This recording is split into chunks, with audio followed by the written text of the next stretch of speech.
उन तमाम लोगों से मैं कह रहा हूं कि तुम चुल्लू भर पानी में डूब मरो बेशर्मो। अगर जो कोई सरकारें किसी के ऊपर जुल्म करेगी और नाहक उनको जेल में डालेगी तो जमहूरियत का तकाजा ये भी है कि आप उन बेजुबानों की आवाज बने। मजलिस ने कोई गुनाह नहीं किया बल्कि मजलिस ने अच्छा काम किया।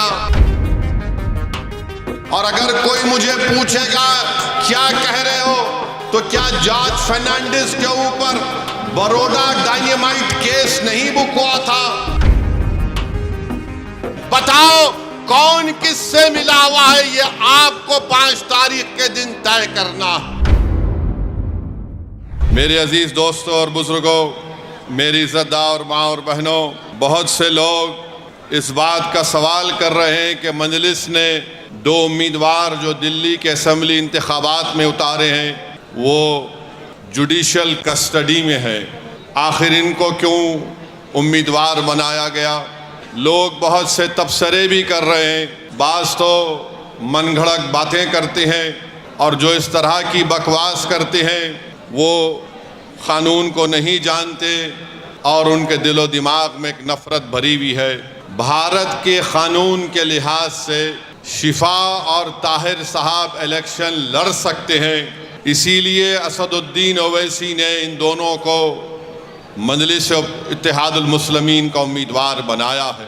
अब जो लोग बीजेपी, आप और दूसरी पार्टियों के लोग अखबारात और मीडिया से बात करके कह रहे हैं कि इनके ऊपर फलां दफात लगी हुई है, मैं उन लोगों से पूछना चाहता हूं, भारत की पार्लियामेंट में करीब 250 ऐसे एमपीज जीत कर आए हैं जिन पर बहुत सीरियस क्रिमिनल केसेस हैं।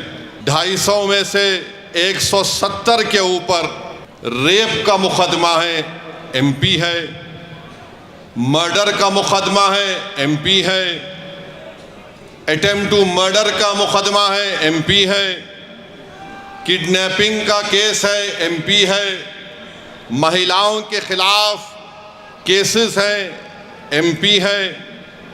इसमें बीजेपी के करीब 94 जीतने वाले कैंडिडेट्स के ऊपर क्रिमिनल केसेस हैं, जिसमें से 63 के ऊपर सीरियस क्रिमिनल केसेस हैं।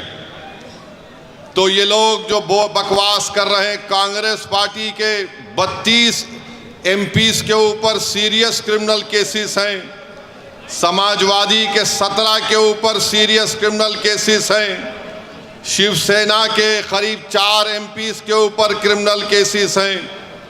ये लोग इलेक्शन जीतकर भारत की सबसे बड़ी पंचायत में बैठे हुए हैं और जो कुछ नहीं किए उन पर झूठा एक मुकदमा लगाकर 5 साल से उनको जेल में रखकर अगर कोई तबसरा कर रहा है कि ये इलेक्शन क्यों लड़ रहे हैं, उन तमाम लोगों से मैं कह रहा हूं कि तुम चुल्लू भर पानी में डूब मरो बेशर्मो। भारत की पार्लियामेंट में इतने एमपी जीत कर आ रहे हैं कि एक पार्टी के एमपी के ऊपर सीरियस क्रिमिनल केसेस हैं, तुमको वो दिखाई नहीं देता क्योंकि जिसका नाम शिफा है, जिसका नाम ताहिर है, तुमको वही नजर आता। इससे तुम्हारी तंग नजरी का इजहार होता है। हम बराबर टिकट दिए, पहली मर्तबा नहीं दिए हैं, फिर से देंगे। अगर जो कोई सरकारें किसी के ऊपर जुल्म करेगी और नाहक उनको जेल में डालेगी तो जमहूरियत का तकाजा ये भी है कि आप उन बेजुबानों की आवाज बने। मजलिस ने कोई गुनाह नहीं किया बल्कि मजलिस ने अच्छा काम किया। और अगर कोई मुझे पूछेगा क्या कह रहे हो तो क्या जॉर्ज फर्नांडिस के ऊपर बरोडा डायनेमाइट केस नहीं बुक हुआ था? बिहार के मुजफ्फरपुर से जेल में बैठकर जॉर्ज फर्नांडिस इलेक्शन जीते तो इंशाअल्लाह ताला शिफा भी जेल में बैठकर ओखला का इलेक्शन जीतेगा और एमएलए बनेगा इंशाअल्लाह ताला।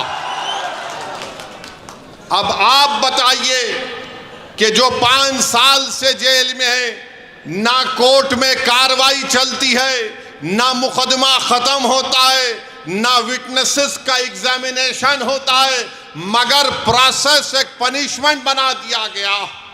शिफा जेल में क्यों है और केजरीवाल जेल के बाहर क्यों है? शिफा जेल में क्यों है? अमानतुल्लाह को बेल क्यों हो गई? सिसोदिया को बेल क्यों हो गई? शिफा को बेल क्यों नहीं होती? जैन को बेल हो जाती है, ताहिर हुसैन को बेल नहीं होती है।